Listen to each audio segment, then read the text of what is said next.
সভাপতি আমার নেতা মাস্টার রঞ্জন কান্তি চৌধুরী সহ উপস্থিত আছেন সাংবাদিক বিকাশ ভাই, ল্যাব নেতা মিঠুন দাস এবং আরও যারা উপস্থিত আছেন, আমি সকলকেই কৃতজ্ঞতা জানিয়ে আমার কিছু কথা আমি এখানে বলে শেষ করছি। সংগ্রামী বন্ধুগণ, আপনারা সকলে জানেন আজকে আমাদের দেশে দুই ভাগে বিভক্ত।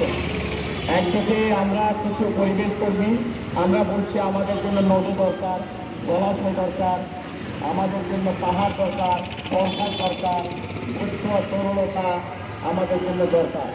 একইভাবে আমার অপর প্রান্তে আমাদের আরেকটি গোষ্ঠী, তারা প্রতিনিয়তভাবে আমাদেরকে চরমভাবে আঘাত করছে। তারা আমাদের যে প্রাকৃতিক যে সম্পদ, আমাদের যে জাতীয় সম্পদ থেকে তারা আমাদেরকে হত্যা করে চলছে।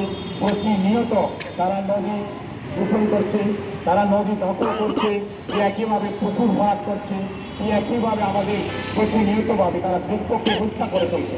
আপনারা দেখবেন আজকে আমরা সরকারের কাছে আমরা ইতিমধ্যে আমরা তুলে ধরেছি, মাননীয় জেলা প্রশাসক মহোদয়ের কাছে আমি গতকাল সাক্ষাৎ করেছি, তার কাছে আমি উপস্থাপন করেছি যে আমাদের চট্টগ্রাম সমগ্র বাংলাদেশে গ্রামে গঞ্জে যে বৃক্ষগুলি রয়েছে রাস্তার দুধারে, সে বৃক্ষগুলিকে তারা কোনো আইন অমান্য করে, দেশের সম্পূর্ণ আইন অমান্য করে এই বৃক্ষগুলিকে তারা প্রতিনিয়ত হত্যা করছে।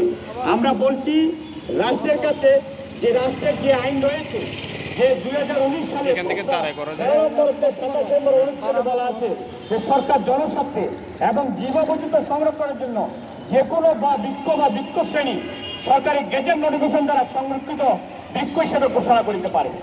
সে বৃক্ষগুলিকে আমরা বলছি সরকারের যে আইন রয়েছে সে আইনে সে বৃক্ষগুলিকে সরকারি বৃক্ষ হিসেবে ঘোষণা করে সরকারি নোটিফিকেশন জারি করে এগুলি আগামী প্রজন্মের জন্য আমাদের রক্ষা করার জন্য।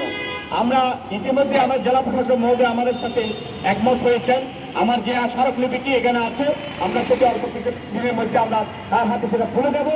সেই আমরা গ্রামের যে বৃক্ষগুলি আমাদের রক্ষা করতে হবে। একই সাথে বলতে চাই, পরিবেশ এটি আমাদের জাতীয় সম্পত্তি। পরিবেশের বিরুদ্ধে যদি কেউ অন্যায় করে তাদের বিরুদ্ধে দাঁড়িয়ে কথা বলা, প্রতিবাদ করা, তাদেরকে আমরা দোষী সাব্যস্ত করে মামলা করা, তাদের আইনের কাজ করা, দাঁড় করা, পুলিশের হাতে ফোন দেওয়া, এটা আমাদের নাগরিক আইন। আজকে দেখবেন অত্যন্ত দুঃখের বিষয়, আমাদের দেশে পাহাড়ে কোনো গাছের কোনো প্রাচীনতম কোনো বৃক্ষ নেই। আপনি অবাক হবেন, 50 বছরের কোনো বৃক্ষ নেই, 20 বছরের কোনো বৃক্ষ নেই। আজকে সে তার জন্য আজকে আমাদের যে বন্যপ্রাণী 137 প্রজাতির বন্যপ্রাণী হারিয়ে গেছে। আমাদের দেখেন আমাদের অনেক বৃক্ষ, আমাদের যে পৃথিবীতে প্রায় 600 প্রজাতির বৃক্ষ হারিয়ে গেছে, তার মধ্যে আমাদের অনেক দেশীয় বৃক্ষ হারিয়ে গেছে। আজকে এইসব বিষয়গুলি আমাদের ছেলে মেয়েদের কাছে তুলে ধরতে হবে।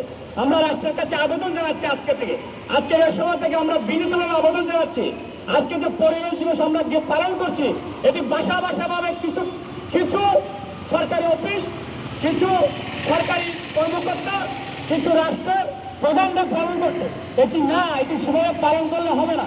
আমরা বলতে চাই রাষ্ট্রের কাছে আজকের এই অনুষ্ঠান থেকে স্কুল, কলেজ, বিশ্ববিদ্যালয়, প্রতিটি সরকারি অফিস এটি জাতীয় দিবসের মতো এটি পালন করার জন্য। কারণ আজকে দেখেন বিশ্বব্যাংকের এক গবেষণা আছে, প্রায় আমাদের দেশে 200% মানুষ মৃত্যুবরণ করে এই পরিবেশের কারণে। তাহলে আজকে আমরা যাবো কোথায়? আমাদের যে মেয়েদেরকে যদি এই পরিবেশ সংরক্ষণের কাজে আমরা সম্পৃক্ত করতে না পারি, তাহলে আমাদের মানব জাতি আজকে কি হবে? ভবিষ্যতে আমরা কোথায় গিয়ে দাঁড়াবো? আমাদের ছেলে মেয়েরা কার কাছে রেখে যাবো? আজকে আমরা আজকে দেখেন বৃক্ষ প্রাণ আছে, বৃক্ষ আমাদেরকে সব কিছু দেয়, কিন্তু তার একটি কথা হচ্ছে সে কথা বলতে পারে না। আমাদের মায়েরা দেখবেন যে বয়স হয়ে গেলে তারা কথা বলতে পারে না। আমরা যখন ডাক্তারের কাছে নিয়ে যাই, যে দেখবেন আমরা মা হয়ে আমরা মার অনুভূতিগুলি আমি ডাক্তারের কাছে প্রকাশ করি। আজকে আমাদের বৃক্ষ, আমরা বৃক্ষের সন্তান হয়ে আমরা প্রতিটি মানব, আমরা বৃক্ষ হয়ে আমরা প্রতিবাদ করতে হবে। আমরা তাদের যে যারা গাছ হত্যা করে তারা হচ্ছে খুনি। আজকে গতকাল একজন বনকর্মী বলেছেন যারা গাছ হত্যা করে তারা খুনি, তাদেরকে খুনি আচরণ আনতে হবে। তাদেরকে আমরা নিন্দা জানাচ্ছি, তাদেরকে আমরা ধিক্কার জানাচ্ছি। আজকে আমরা আর কথা বাড়াবো না। আজকে দেখেন আজকে আমাদের যে জলাশয় রয়েছে, আমাদের স্বাধীনতা যুদ্ধের পরে আমাদের 1300 নদী ছিল, আমরা নদীমাতৃক দেশ।